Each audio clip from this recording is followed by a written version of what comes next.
You have tried. That is the part nobody acknowledges.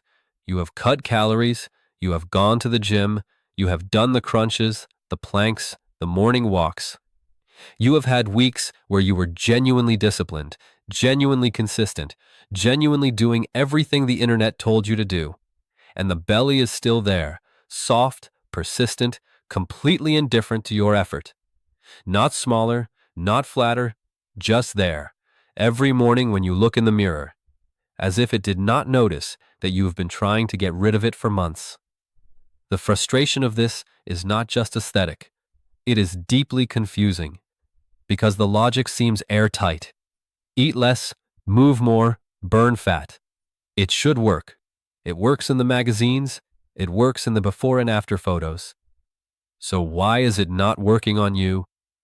Here is the answer that nobody in the fitness industry wants to give you, because it makes calorie counting and gym memberships significantly less relevant. Belly fat, specifically the visceral fat stored deep in your abdominal cavity around your organs, does not respond primarily to caloric deficit. It responds to hormones, and until the hormonal environment that created it is addressed directly, it will not move, no matter what you do. Let's go inside the biology. There are two fundamentally different types of fat in your body, and they behave in completely different ways. The first is subcutaneous fat, the fat stored directly beneath your skin that you can pinch with your fingers.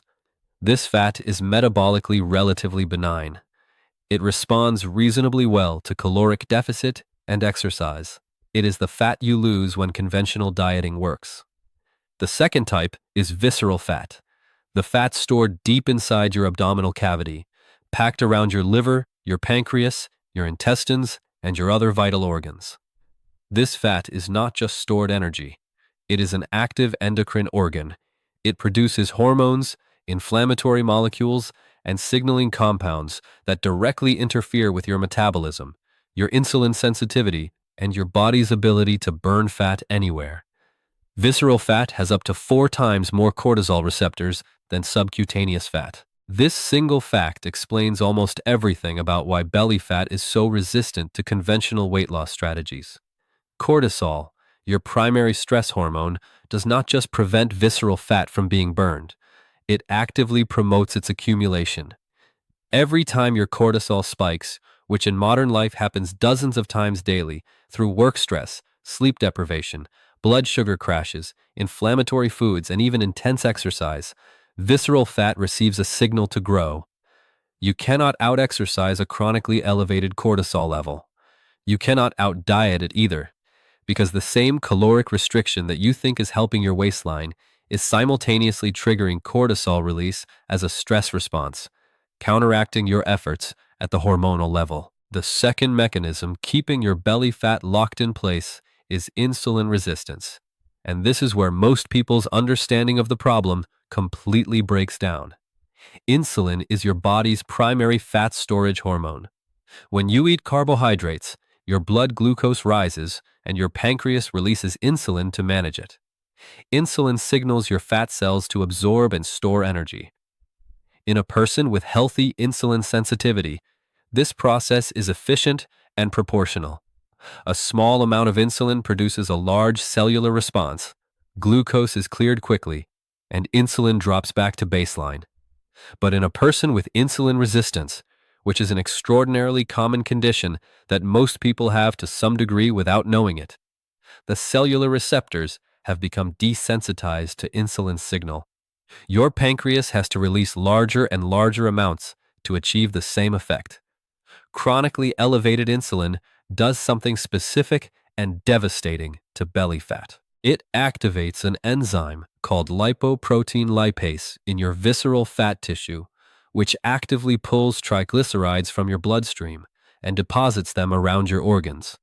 At the same time, it suppresses hormone-sensitive lipase, the enzyme inside your fat cells that breaks stored fat down for use as fuel. High insulin means fat is flowing in and cannot flow out.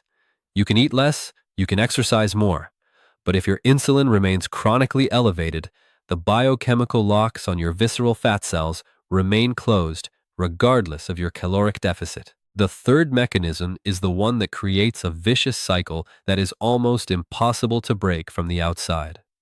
Visceral fat itself produces a molecule called retinol-binding protein 4, or RBP4, which directly suppresses insulin sensitivity in your liver and muscles.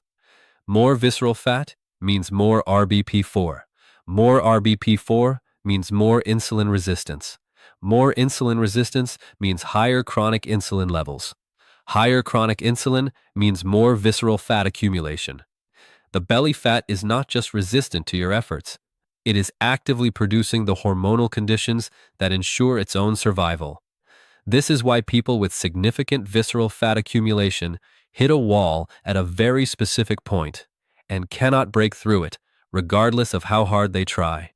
They are fighting a self-reinforcing hormonal loop with willpower and caloric restriction. These are the wrong tools for this specific problem. The fourth mechanism involves your cortisol rhythm and sleep architecture in a way that most people have never connected to their belly fat. During deep, slow-wave sleep, your body produces a surge of growth hormone. Growth hormone is one of the most powerful fat-mobilizing compounds your body makes. It activates lipolysis, the breakdown of stored fat into free fatty acids that can be used as fuel. Visceral fat is particularly responsive to growth hormone's fat-mobilizing signal. But growth hormone release during sleep requires two conditions. First, you must actually reach deep, slow-wave sleep, which requires consistent sleep timing and adequate sleep duration. Second, your insulin must be at baseline. Growth hormone and insulin have a direct inverse relationship, meaning elevated insulin suppresses growth hormone release. Every night that you eat late, sleep poorly, or go to bed with elevated blood sugar, you are suppressing the primary hormonal mechanism your body uses to mobilize visceral fat during sleep. You are not just missing a night of fat burning, you are missing the most powerful fat-burning window your physiology has repeatedly every night, while the visceral fat continues to accumulate from the cortisol and insulin dysregulation of your days. So what actually works? The answer requires targeting the hormonal environment directly rather than the fat itself. Cortisol management is the first and most powerful lever. This does not mean eliminating stress. It means restructuring when and how stress hits you. Morning sunlight within 30 minutes of waking initiates a healthy cortisol spike that peaks early and declines through the day. This sharp morning peak followed by a steep decline is the pattern that protects against visceral fat accumulation. A cortisol curve that stays elevated all day, driven by chronic stress, late sleeping, excessive caffeine, and inflammatory eating, is the pattern that builds it. Restructuring your eating window is the second lever. A minimum 12-hour overnight fast allows insulin to reach baseline, which opens the fat-burning window and allows growth hormone to function.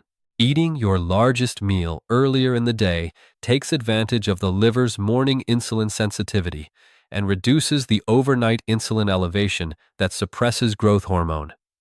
Protein prioritization at every meal reduces the insulin response per calorie consumed, while simultaneously increasing satiety hormone release, specifically GLP-1 and CCK, meaning you eat less without fighting hunger. Reducing fructose from added sugar and processed foods directly reduces de novo lipogenesis in the liver, cutting off one of the primary sources of new visceral fat creation. Sleep quality is non-negotiable. Not sleep duration alone, but sleep architecture, specifically the amount of slow-wave sleep during which growth hormone peaks. This requires consistent sleep timing, room temperature around 18 degrees Celsius, and eliminating alcohol within 4 hours of sleep, since alcohol suppresses slow-wave sleep and eliminates the growth hormone window. None of these interventions involve counting calories. None of them involve spending more time at the gym. All of them involve changing the hormonal environment that determines whether visceral fat accumulates or dissolves. Your belly fat is not stubborn because you are failing. It is stubborn because you have been using the right effort in the wrong direction. The fat does not respond to effort. It responds to cortisol, insulin, growth hormone, and the circadian rhythms that govern all three. Address those directly, and the belly that ignored months of conventional effort will begin responding within weeks. Not because you tried harder, but because you finally changed the conversation your hormones were having about it. If this changed how you understand your belly fat, subscribe to this channel. Every video here goes inside the actual mechanisms, so you stop working against your biology and start working with it. Like this video and share it with someone who has been trying everything and nothing is working. Show them they have been asking the wrong question. Thank you for watching. Thank you for watching. Thanks.